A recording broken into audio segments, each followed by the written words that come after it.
आज से हम लोग का एक नया सीरीज स्टार्ट हो रहा है जिसका नाम है 40 नंबर समापन।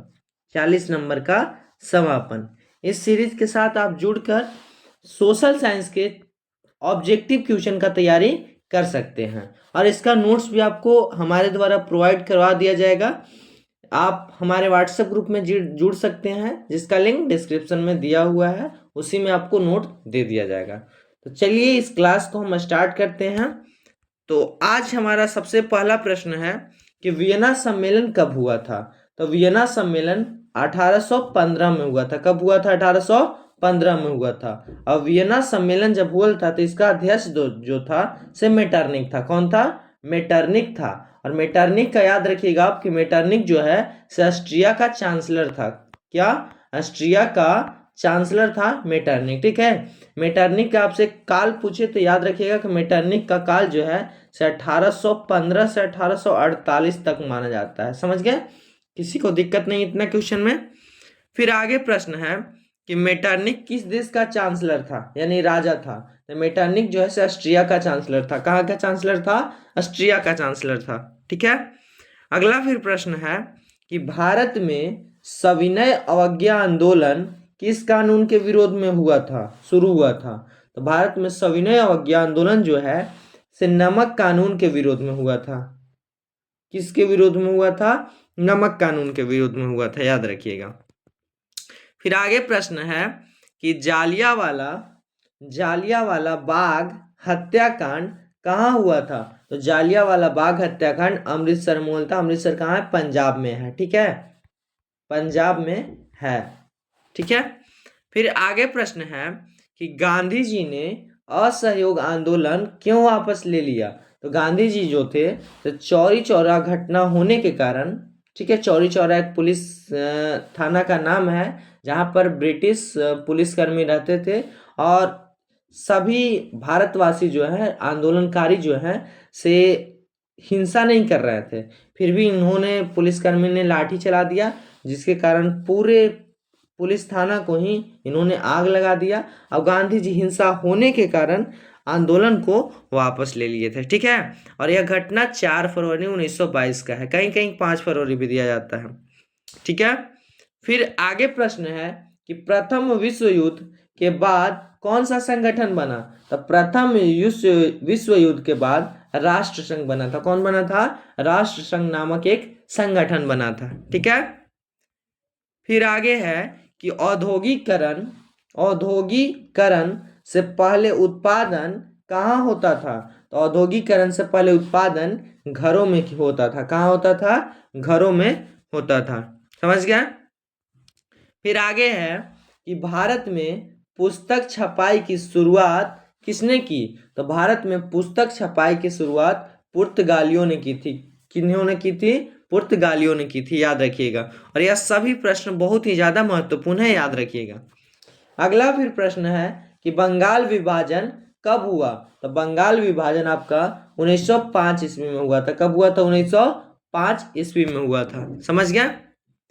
फिर आगे है कि स्वदेशी आंदोलन किससे संबंधित था? तो स्वदेशी आंदोलन विदेशी वस्तुओं के बहिष्कार से संबंधित था। किससे? यानी स्वदेशी वस्तुओं को अपनाना, जो भी अपने देश का वस्तु है उसको अपनाना और विदेशी वस्तुओं को त्याग देना। तो विदेशी वस्तुओं के बहिष्कार से संबंधित था स्वदेशी आंदोलन। समझ गया? आगे फिर क्वेश्चन है कि मिट्टी अपरदन का मुख्य कारण क्या है? तो मिट्टी अपरदन का जो मुख्य कारण है से वनों की कटाई है, पेड़ों का कटाई है। अगर हम वृक्षारोपण करेंगे तो मिट्टी का अपरदन जो है, मिट्टी का कटाव जो है कम से कम होगा। ठीक है। फिर आगे है कि काली मिट्टी किस फसल के लिए उपयुक्त है? तो काली मिट्टी कपास के लिए उपयुक्त है। ठीक है। सबसे ज्यादा जो काली मिट्टी है कपास के लिए उपयोगी है। और यहाँ से एक और क्वेश्चन पूछता है कि काली मिट्टी का दूसरा नाम क्या है? तो काली मिट्टी का दूसरा नाम रेगुर मिट्टी है। कौन सा? रेगुर मिट्टी। मिट्टी के जगह पे कहीं कहीं मृदा भी बोल दिया जाता है, तो मृदा संस्कृत में इसको कहा जाता है। ठीक है। फिर आगे है कि भारत में सबसे अधिक वर्षा कहाँ होती है? तो भारत में सबसे अधिक वर्षा मेघालय में होती है। और मेघालय के मासिन राम में होती है। कहाँ? मासिन राम में होती है। समझ गया? किसी को दिक्कत नहीं है? फिर आगे है कि सिंचाई का मुख्य साधन क्या है? तो सिंचाई का मुख्य साधन ऑप्शन के हिसाब से जो आपको दिखे नहर हो जाएगा यहाँ पर। ठीक है। फिर आगे है कि पवन ऊर्जा किस प्रकार की ऊर्जा है? तो पवन ऊर्जा एक नवीकरणीय ऊर्जा है। नवीकरणीय ऊर्जा है एक प्रकार का पवन ऊर्जा। समझ गए? फिर आगे है कि सबसे अधिक लौह अयस्क उत्पादक राज्य कौन सा है? तो सबसे अधिक लौह अयस्क उत्पादक राज्य ओडिशा है। कौन है? ओडिशा है, याद रखिएगा। फिर आगे है कि राष्ट्रीय जल मार्ग संख्या 1 किस नदी पर है? राष्ट्रीय जल मार्ग संख्या 1 किस नदी पर है? तो यह गंगा नदी पर है। किस नदी पर है? गंगा नदी पर है। ठीक है। फिर आगे है कि कृषि में रबी फसल कब काटी जाती है? तो कृषि में रबी फसल मार्च अप्रैल तक काट ली जाती है। कब काट ली जाती है? मार्च अप्रैल तक काट ली जाती है। फिर अगला प्रश्न है कि भारत का सबसे बड़ा बंदरगाह कौन सा है? तो भारत का सबसे बड़ा बंदरगाह मुंबई है। कौन है? मुंबई है, याद रखिएगा आप लोग।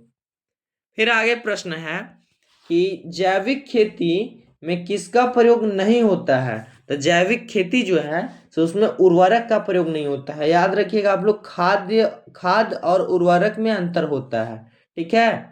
खाद और उर्वरक में अंतर होता है। उर्वरक जो है तो जो भी रासायनिक प्रक्रिया यानी लैब द्वारा बनाया जाता है उसको उर्वरक बोला जाता है। और खाद जो है से पुराने यानी अपघटन किया गया वस्तु, जो भी मतलब मान वगैरह हो गया, गोबर हो गया, यह सब जो है तो क्या हो जाएगा? खाद हो जाएगा। तो खाद जैविक खेती में उर्वरक का प्रयोग नहीं किया जाता है। समझ में आ रहा है? सारा क्वेश्चन आपको समझ में आ रहा है? फिर आगे चलते हैं। आगे प्रश्न है कि लोकतंत्र की सबसे बड़ी विशेषता क्या है? तो लोकतंत्र की सबसे बड़ी विशेषता जनता की भागीदारी है। क्या है? जनता की भागीदारी है, लोकतंत्र की सबसे बड़ी विशेषता है। ठीक है। और इसमें सभी जनता को समानता का भी अधिकार मिलता है। समझ गया? समानता का भी अधिकार मिलता है। आगे है कि संघीय व्यवस्था में शक्तियां कैसे बटी होती है? तो संघीय व्यवस्था में शक्तियां जो है सो 2 पार्ट में बटी होती है, एक ठो केंद्र और एक ठो राज्य। कौन कौन? केंद्र और राज्य, सेंट्रल और स्टेट।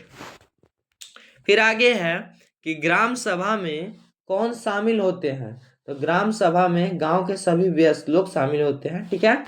इसको भी देख लीजिएगा ऑप्शन के अनुसार।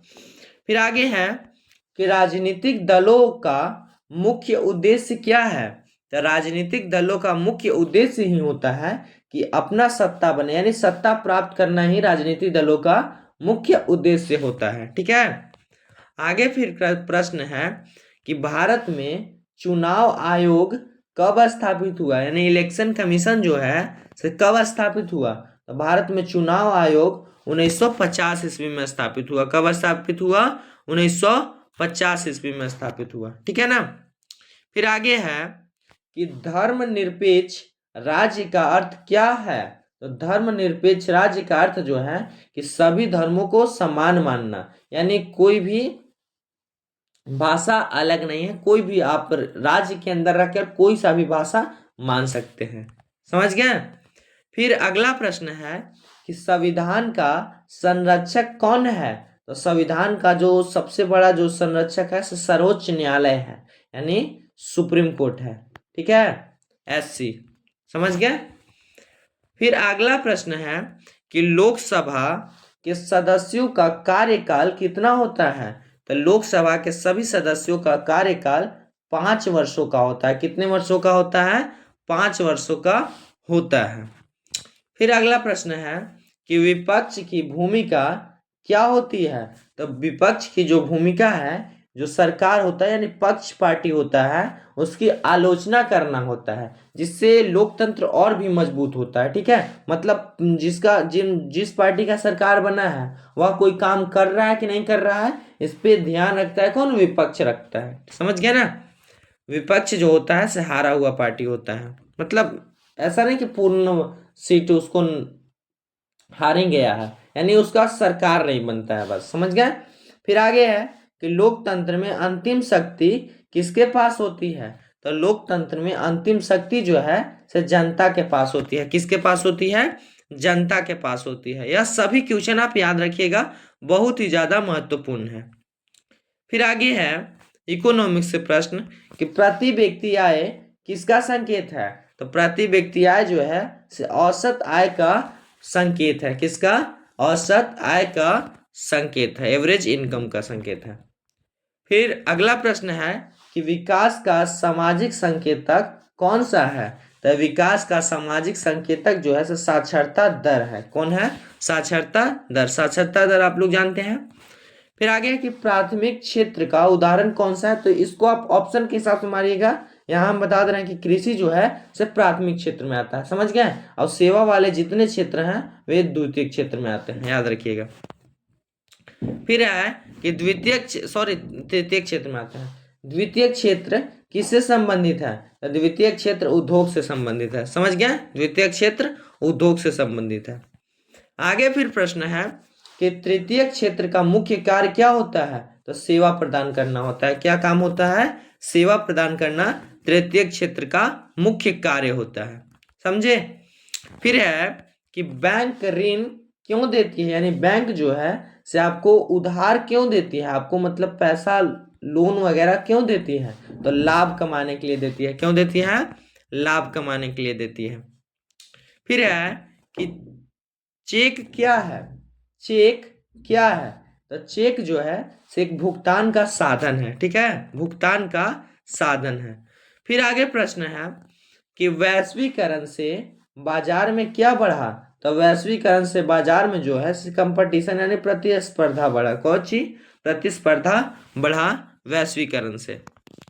फिर आगे है कि उपभोक्ता अदालत कहाँ स्थित होती है? तो उपभोक्ता अदालत जिला स्तर पर स्थित होती है। कहाँ? जिला स्तर पर। फिर अगला और आज का जो अंतिम प्रश्न है वह है कि उपभोक्ता संरक्षण अधिनियम का उद्देश्य क्या है? तो उपभोक्ता संरक्षण अधिनियम का उद्देश्य उपभोक्ताओं की सुरक्षा करना है। क्या है? उपभोक्ताओं की सुरक्षा करना है। और आप लोग कमेंट करके बताइएगा कि उपभोक्ता संरक्षण अधिनियम कब पारित किया गया? कब पारित किया गया? तो चलिए इस क्लास को हम यहीं पर बंद करते हैं। अगर आप लोग को इसका नोट्स लेना होगा तो आप जरूर ग्रुप में ज्वाइन हो जाइएगा और इस सीरीज से आप लोग जुड़ के पढ़ाई करते रहिए। जल्द ही साइंस का भी क्लास आने लगेगा तो आप लोग उसमें भी जुड़ जाइएगा। इसका एक प्ले लिस्ट भी बन गया है। तो चलिए